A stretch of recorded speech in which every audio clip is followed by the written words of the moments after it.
the Digital Amateur Radio Workstation, acronym D.R.A.W.S, D.R.A.W.S, given by Bryan Hoyer, K7 UDR, and it starts right now.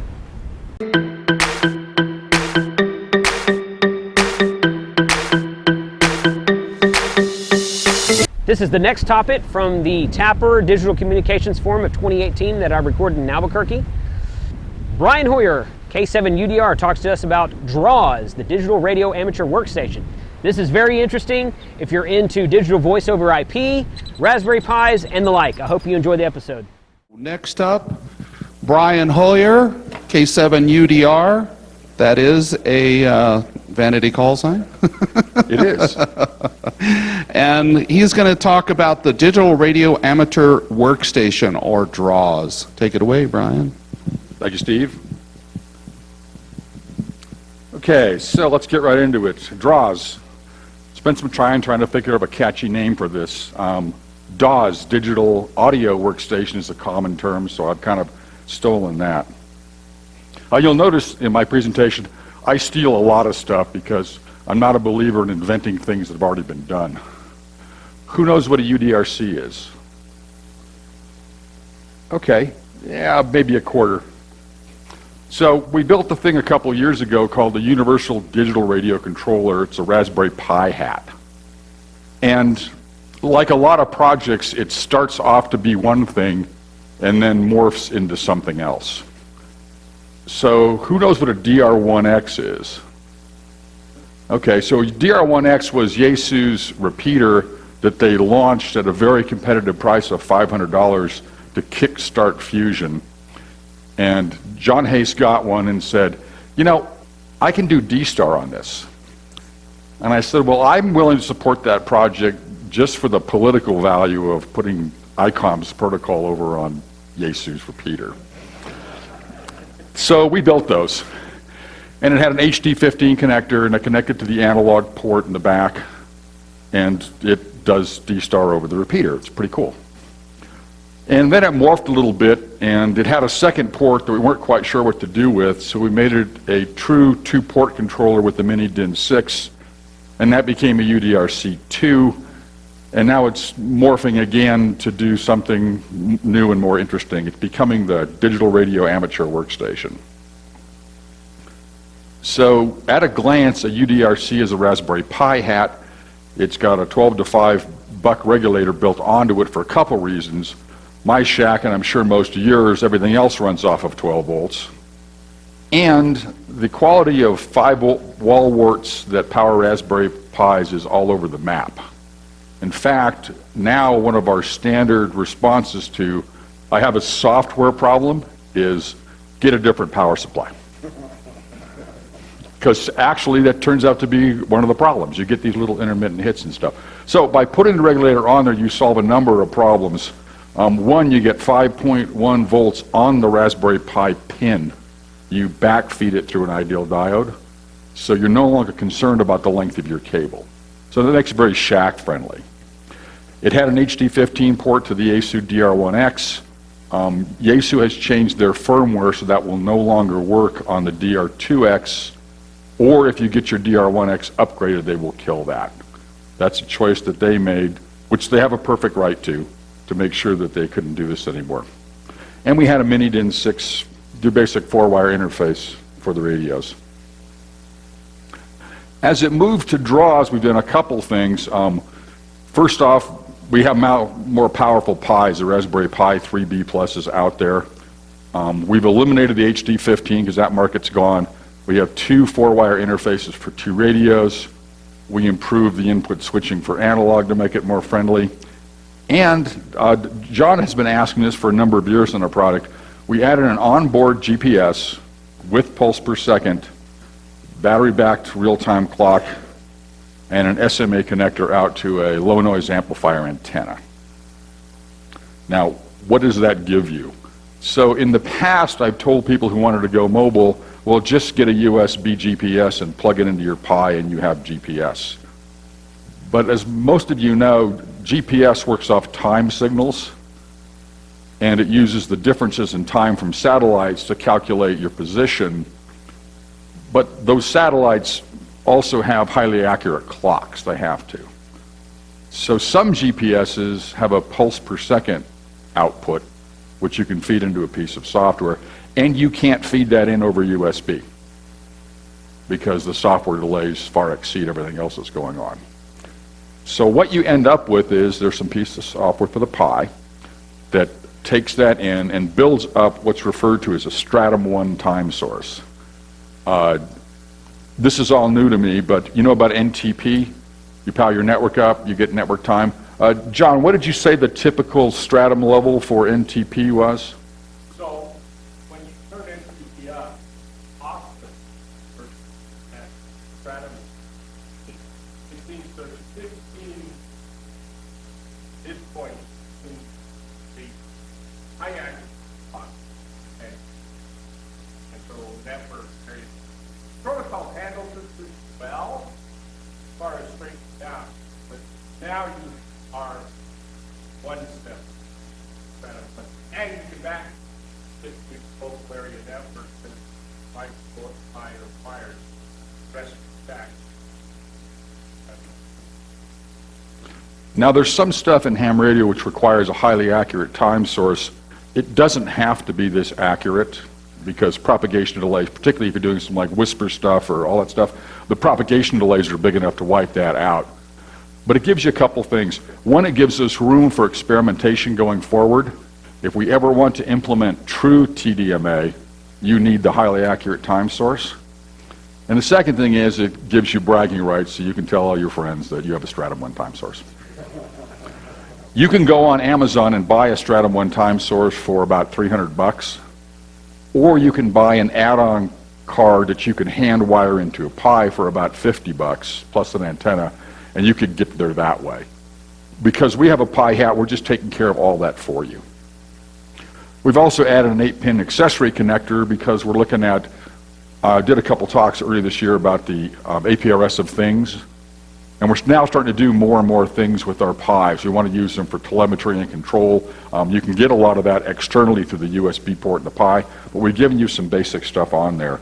And we added a power supply monitor, because one of the things we're looking at is we're doing a lot of battery-powered applications, and we want to know exactly what our voltage level is on the input to our buck regulator. That's what the board looks like. I have one here that you can go poke and touch in the demo room later today if you want to take a look at it. It's pretty compact. And it fits in an attractive steel case almost. So this is not a mistake. This case was built for a product called a Hi-Fi Berry, which is a high-end audio DAC for stereo folks. And coincidentally, it almost fits. We've contacted them to get the CAD files exchanged to do a proper case for us. We're also looking at some other sources for cases out of Asia. Now, to use this thing, we rethought the whole way this works. Basically, you can think of it, if you want to just set it down, you can think of it like a black box TNC, no different than your KPC3+, except it has a little bit different way. Now to operate it, if it's just over there, over Ethernet, you can connect to it with another application, you can do VNC for remote operation, or you can add a keyboard, video, and mouse and build it into a workstation.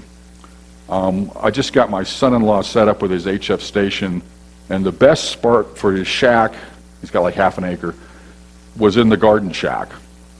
And so we set it up with the Pi and everything there, because sometimes I want to operate locally, but then other times I want to operate what I call couch mode. I want to sit on my couch with my laptop and run everything remotely. So we've got it connected over his LAN so he can do that either way. Plus, I've got this workstation there. I can do rig control via USB. Now, most HF and some VHF, UHF radios, like the Yaesu 817 or the ICOM 706, they do have the capability to do the control interface. And I'm particularly interested in that because I like to build frequency agile radios. And I talked about this at DCC in Atlanta in 2012 about the idea of being able to do a radio which you can QSY over the air. You can also do things like we do We can do scanning functions, like I'd like to go get the list of WinLink gateways and then ping them all, see which ones I can hit, collect that into a list. Now in a sending situation, you want to send an email out, a WinLink email. Instead of saying, send it to this station, you say, send it to my list, and it just tries all the stations till it gets success. So I think there's some real application upside to having frequency agile radios. But if I set this brick down and it was just a TNC and a box and everything else, how would it compare to other TNCs? I went on HRO, and under the KPC 3+ section, there's a thing that says the Emcomm standard. How many people are involved in Emcomm? Ooh, surprisingly few. Do you all have KPC 3+s? We do. So it is a standard, but they have a more powerful model in 9612. And the 3+ is a 1200 baud AFSK modem only. And the 9612 adds a 9600 FSK port to it. And if you go through the rest of the list, what you'll find is they're $200 to $400. And a turnkey DRAWS bolted up in a case, done deal, set it down where it works. It's going to target $300 for its MSRP. The difference is we have sound modem up to 19.2, which does everything. So it does not only the packet stuff, but it also does all the FLDigi stuff. We're going to talk more about FLDigi because the way it's been deployed, I think, is the future. Brian, you might mention that sound modem is dire-wolf for packet applications because, as was mentioned earlier, it's better than hardware modems. Yeah, I've got a slide on that, but yes, that is dire-wolf as a sound modem on there. So we have an Emcomm White Box. It's called that because it's a box with a bunch of radios in it, and it's white. And it's composed of a Windows laptop and a KPC 3+ packet TNC and a signal link to do FLDigi and HF stuff, also narrowband EMS. And the DRAWS, which is, this big, replaces all of that except for the radios.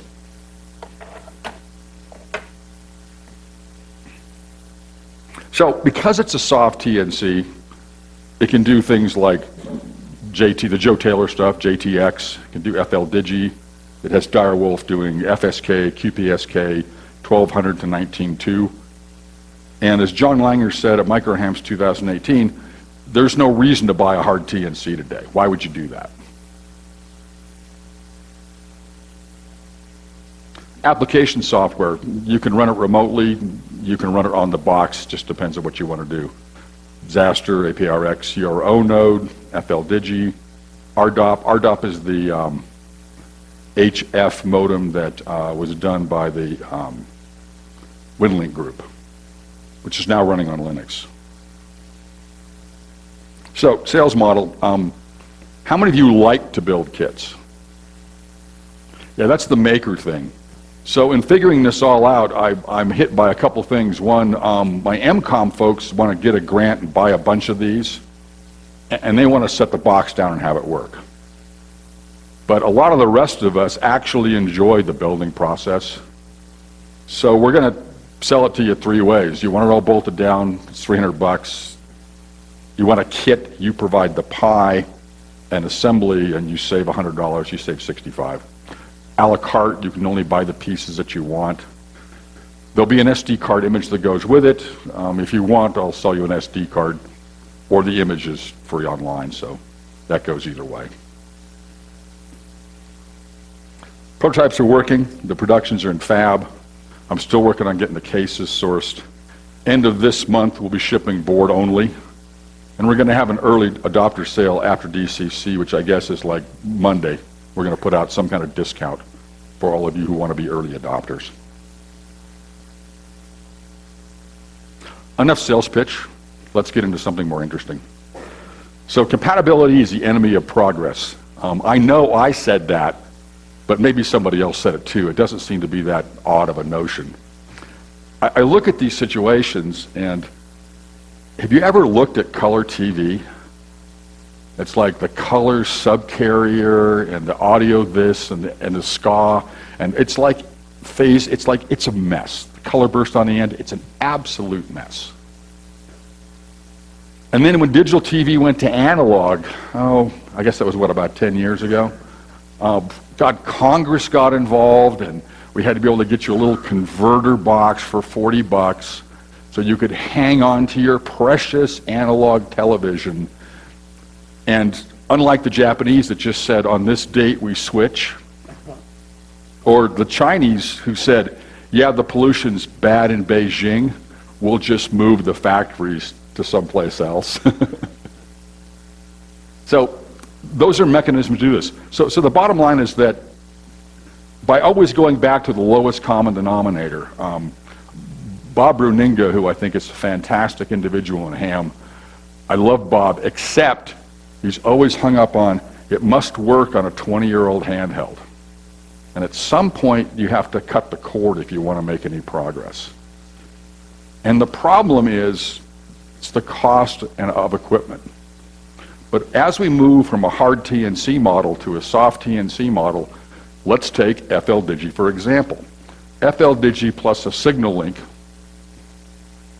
And now the list on FL-Digi, it grows all the time. I once joked that I'm not sure if there's a mode for every propagation or a mode for every ham that uses FL-Digi, because they keep coming up with these modes, but they're interesting to experimenters, and there's lots of possibilities for that. But for the packet side of things, we're still stuck at 1200 AFSK. And the problem with that is what I call the 0.1% problem. Let's take 125 characters. That's about an SMS or a sitrep. By the way, APRS is actually the original Twitter, if you think about it. It's a one-to-many messaging system. That's 1,000 bits. And the checksum will fail on one wrong bit. So now what I have is a channel which is 99.9% good, and I can't do anything with it. I think that's bad. I think that's a shame. Now, D.R.A.W.S, because one of the things that happened is, if you go back in the history on this, the computing power today has gone up tremendously, while the cost of computing power has gone down, and the availability of hardware is fantastic, but we're still stuck at relatively diminutive baud rates. So what do you do with a gig processor? Well, in D.R.A.W.S, he gets a checksum error, he just flips every bit one at a time. Now, is that FEC? Well, yeah, I'm using the checksum, that's a part outside of the data space, and I'm using that to correct single bit errors. But it's not very good FEC. There's a mode where you can say, well, try to correct 2 bits. And by correcting 1 bit, he gets an improvement in packets received. And by correcting 2 bits, he gets even more correct received packets, but we start seeing false corrected packets. So it's really a pretty good 1 bit. So that gets us from 0.1% bit error rate to 0.2% bit error rate. Still not very good. So as hams, why don't we look at where we are today and do something different? So D.R.A.W.S has other modems in it. QPSK, 2400, 3600, 4800, actually goes up higher than that. And up in Western Washington, the Puget Sound area, there's a group that's been getting together, and they've been playing with these raw modes. And the interesting thing they find is that they work with most VHF, UHF rigs. So if I get back to compatibility being stuck by having to buy new equipment, the radio being the most expensive part, if you can use existing radios, we've got a much bigger opportunity. On the APRS SIG a few years ago, a gentleman from the UK got on there and said, why don't you do something modern, like, preamps with gold codes and FECs and all of this kind of stuff? And he's actually a working member of the DMR group where they practice all that stuff. And back in 2006, there was a paper at DCC called FX25, which was a compatible mode to add FEC to AX25. And they did a little bit of testing, but nobody adopted it. Nobody deployed it. In fact, the testing they did was rather minimal. One of the problems is, well, you add FEC, the packet gets bigger, and they're stuck with the same bit rate, 1200 AFSK. They didn't change the modem, and consequently, now you're in that trade-off zone of maybe I correct some errors, but maybe I just, on a good channel, I just burn more bits sending information which is not necessary. So it's the compatibility that did that, and the problem once again is nobody wants to be uncompatible and have a brand new thing or a brand new proprietary radio or a brand new proprietary modem like we see in some of the HF space. But the world has changed. So in 2006, there was no Raspberry Pis. They came out about 2012. And how many people use a Raspberry Pi?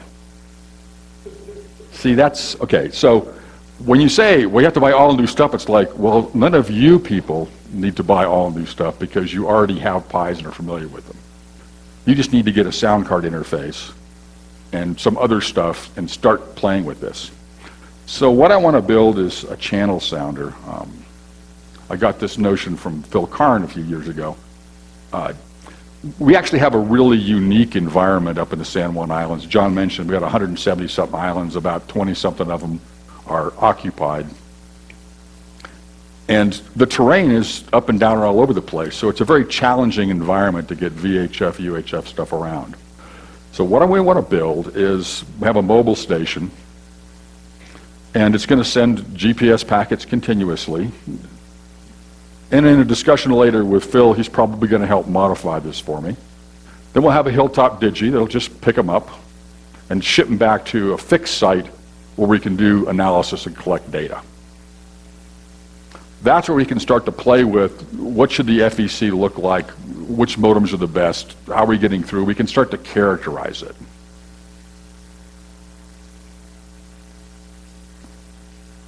So the challenge now is we need to get some people involved. So we have some resources, we've got hardware, people who contribute to the project, we give them free hardware, we sponsor them, provided they're actually going to do something. And we're looking for some programmers, some open source Linux folks. We're looking for some testers because I'm a believer in cold fusion. It doesn't work until it works outside of my lab and your lab. So we can build one up in the islands, that's great, but people need to duplicate this setup, run the same setup in other places, and see what results they get. And we'll learn about things like what's it like in different areas with different weather and different geographies. And then that needs to get fed back to an open database to where we can all take a look at it. This is something that I wish was done more in FL Digi is you have this litany of modes, yet the only testing we seem to get is I'm 5.9 everywhere. So we don't have any testing where we can actually get some data, put it someplace where we can analyze it afterwards. And then finally, adopters. Once the testing is done and we're looking at a mode, we can finally start to make the motion of, okay, you know, and this won't happen worldwide. It'll happen in individual groups because that's really how ham radio operates. So we can get some local clubs on the air. I mentioned earlier about compatibility is the enemy of progress, but we don't want to totally ignore compatibility either. So this is something we've tested in the lab. We set D.R.A.W.S up. D.R.A.W.S is built in 2 channels, and we assigned both channels to the same radio, and then we ran 2 different baud rates on them.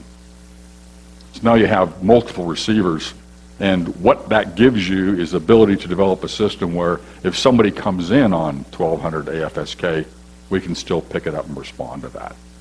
So we have built into it some sense of compatibility. What I would really like to have is somebody who knows a lot more about FEC than I do. Phil Karn, do you know anybody like that?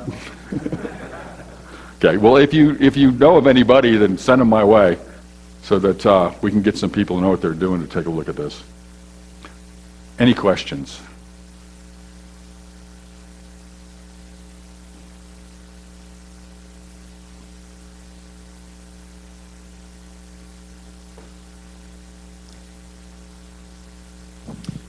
Good morning. My question is kind of multi-part. One, I like the presentation John did. I'm very interested in that, to do remote operations.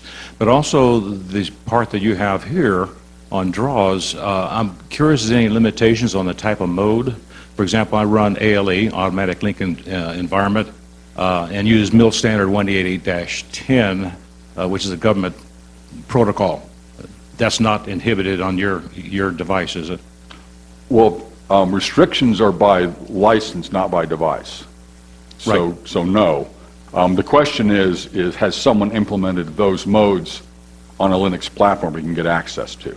If they have, then of course you could run it on there. Well, this is primarily on a Windows platform, and so there may be a challenge there. Right, it's currently been, so that's kind of the issue, which is why we're looking for open source Linux programmers. Windows are typically closed source executables. Okay, thank you. That gentleman in the back. Yeah, you don't know me, do you? What about my idea of the PN forward link sounder? Remember we discussed having the base station transmit a PN sequence, preferably wideband, so the receiver could see what the multipath environment looks like. I mean, that's really the critical thing for a mobile environment. What is the multipath environment? What baud rates are, how high can I go in baud rate before I run intersymbol interference? When I joined Qualcomm, we were doing CDMA. That's one of the things we did a lot of, driving around just looking at that. So all we need is an individual who's willing to volunteer as an architect. Well, I'm happy to do that. Could I have a transmitter that's wide enough that will do what I'm a megahertz? Well, I want to chip in a mega chip or so I can resolve 1 microsecond multipath. So as some of you know, we had an earlier project to build a wideband radio, which we canceled the first part of the year because it wasn't going anywhere due to resources. This particular step in the process is going to use existing radios to build some stuff up, but we still have some skunkworks thing for getting wider band radios and looking at wider band It's probably radios. just research. You don't have to build large numbers of them. I mean, just to Right. collect data to go in to inform the design process. We only need like 1 or 2. Can we buy them? I don't know. So we'll I mean, probably, maybe we just do it with off-the-shelf stuff like a Hack RF or Line, whatever. possibly. That's probably the best way. And whatever comes out of that should flow down into this lower Exactly. level stuff Exactly. to figure out what we're trying to accomplish here. Some of the single board computers I've been looking at also have supposedly compatible Raspberry Pi hat connectors. What kind of resources do you use on that connector that I could look at to maybe use the DRAWS board on a different and more powerful and more expensive SPC? So I think that's great that other people are making variants. So what we use off there, the critical thing is the clocking system, because one of the things we do in our audio codec is we have the clock generated by the Pi, which wasn't supported in the original Pi software, which is why we had to do Compass Linux. So this prevents bit slip, which the audio guys are very interested in. If you have 2 clocks of nominally the same frequency, you'll get a beat frequency and they'll bit slip. And we eliminated that by clocking directly off the Pi at 25 megahertz. So that's a piece that we need. There's also an option on our board for an external oscillator if you wanted to go that way. I2S, which is the audio standard, and then we use both I2C, and we're not using Spike on this board currently. There's a couple serial ports to drive the GPS and stuff, but they're coming off an I2C serial chip. So I'll just line that out for you in the data sheet, the interfaces we use, and then you can make your comparison. If they got a 40-pin header, then we're probably, I can't guarantee everyone's going to do it, because these SBC companies, when they get in a corner, they'll make some trade-off, like they did, like the Pi did with the serial port, which used to be the console, and then you connect it, said, oh, you just broke the Bluetooth. So we're trying to work around those trade-offs. Yeah, compatible means there's a few pins there that are the same, but not necessarily all of them. Power. Yeah, I usually get right. power right. Other questions? Oh, I on? Okay. So I've actually done some testing on those boards, and it's like statistics. They lie.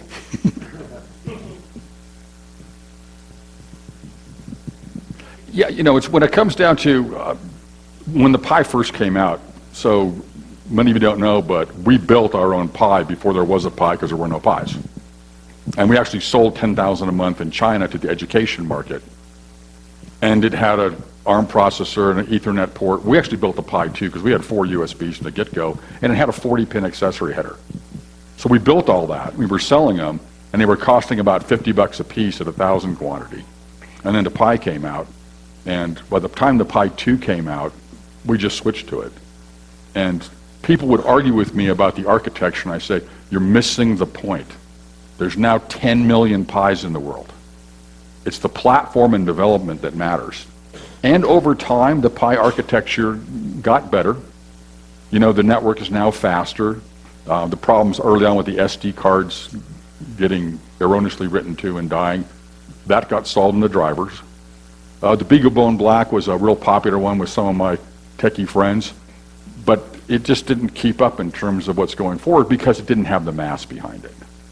Now, as you're pointing out, or Phil's pointing out, for a point application, if you've got your latest and greatest I love this board, then sure, it's a viable platform for experimentation. Absolutely. Another way to look at it is to leave the Pi alone. Go back and take a look at what you're trying to accomplish and move that to a big computer and just network connect it. Because if you network connect, you're going to get all the data out of it. Other questions? I just see a couple applications for this that I'm sure you haven't even thought of yet, but with GPS and your highly accurate time, your clock source, I need to marry it to a board that has 2 Ethernet ports. Pi doesn't have 2 Ethernet ports. Right. So I could maybe put a second one on USB, but maybe I could find another board that has those ports, that has a Pi header. Sure. That I could marry it with and open up a whole new set of applications. Yeah, lots of. So when we put this thing together, the reason I add some of the features is because, quite honestly, I'm not sure what they're good for. But you put them out there, and then someone comes up to you and says, oh, could you do this? It's like, well, now that you think about it, we can. So yeah, it's another opportunity to broaden it. You know, back to your question, now that I'm thinking about it, you probably run that on a Windows computer and just connect to it as a TNC. And then you're probably there, because most of the apps have either KISS ports or AGWPE ports or pseudo serial terminals. Most of them have a connectivity mode to get to an external TNC, in which case we just look like an external C. And the fact that running Linux is invisible to you. Other questions?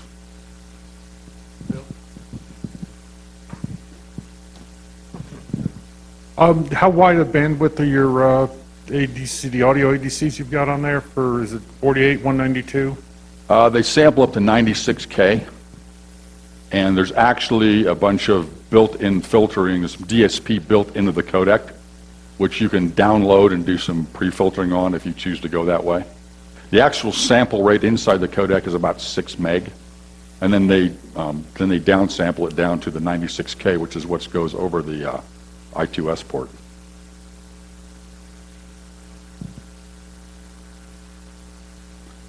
Mark?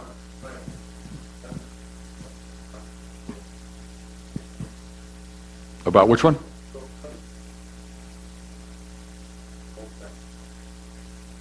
Oh, the XC3006. Okay, I consider that. We're going to take it a different direction, but I would consider talking about that. Yeah.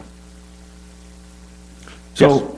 over here, Brian, I just wanted to say that I am running the predecessor to the D.R.A.W.S board that Brian is talking about at home. It's a UDRC 2 on a Raspberry Pi. I am connected to it right now over Real VNC, and I'm running FL Digi. And in the demo room, I'll set this up if you want to come and look at it. It's what he's talking about, but it's, you know, before the new board comes out, it's the same thing. We have in our county there, my station is about 2 miles south of the Canadian border north of Seattle. And in our county, we have over 50 hams who are running FL Digi on 2 meters. We have simplex connections running The two modes we use are FSQ and MT63. Amazing how it works with overpaths that would never support voice. And so the draws thing that he is talking about here is going to be turnkey. We use it. We have 3 nets a week, a lot of Emcomm stuff, and come and take a look at it. See, I had a conversation this morning with a guy who was out on the Olympic Peninsula running his station over his smartphone. And I'm running my station here from a laptop, and our 2 radios are at home talking to each other. So there's a number of points there. One is the fact that Bud's operating remotely, which John's alluded to. That's also a perfectly good application for Net 44, because you get the advantage of fixed address spaces. The other thing is Bud did a presentation last week talking about this at the summer gathering in North Bend, Washington. And it was an excellent presentation, and Bud called it a digital watering hole because you could pull people together. And the third point I want to make is, just like I say here about get your local club, Bud started this about 2 years ago. He got one and played with it and went to a club meeting and said, I'm playing with this thing and it's kind of cool. And then somebody else bought one, and then somebody else bought one, and they had a group buy to get a discount. And now Bud's at 40 to 50 people in one area. So when you get those people who go, well, we can't try anything new because there's no way to deploy it, Bud's got 50 hands in Whatcom County who could download code and light it up now. Other questions? Does this unit connect to the accessory port on the modern radios, or the speaker port, or what? Or receive?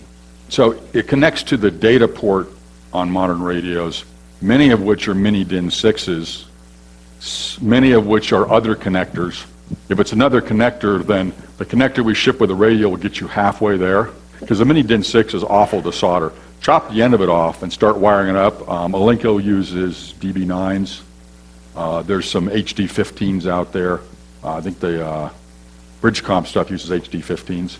So yes, depending what the radio is, you might get lucky and get a direct connect. Worst case, and I've done this, I built a Digi for Bob and the Boy Scouts using an old Motorola radio. We went into the mic jack on that one. So the connectivity problem, that's always difficult to solve for everybody, but there's a way to get there. I'll just add to that, it depends on what modulation you're wanting to operate. For example, you don't do 9600 baud packet out of the speaker and microphone on the radio. It just doesn't work. Yeah, it's the emphasis and de-emphasis and stuff like that. And the same with anything we're talking about here. You know, the ideal radio in the FM space goes straight to the discriminator and to the modulator on HF, the analog to that for those bands. So part of the data you want to collect when we're doing the reporting to other testers is, to Phil's point, we're doing a channel sounder, but we're also getting a catalog of which radios performed well under these conditions, because there is a wide variation in radio performance. And we'll start to get a library of, here's some recommended stuff. One of our club members, Corky, works with the Marine Marathon. That's 120 hams using all kinds of amateur radio stuff. And he's got a short list of, here's radios that have worked well at 9600 FSK. Other questions? That looks about it. Thank you for your time.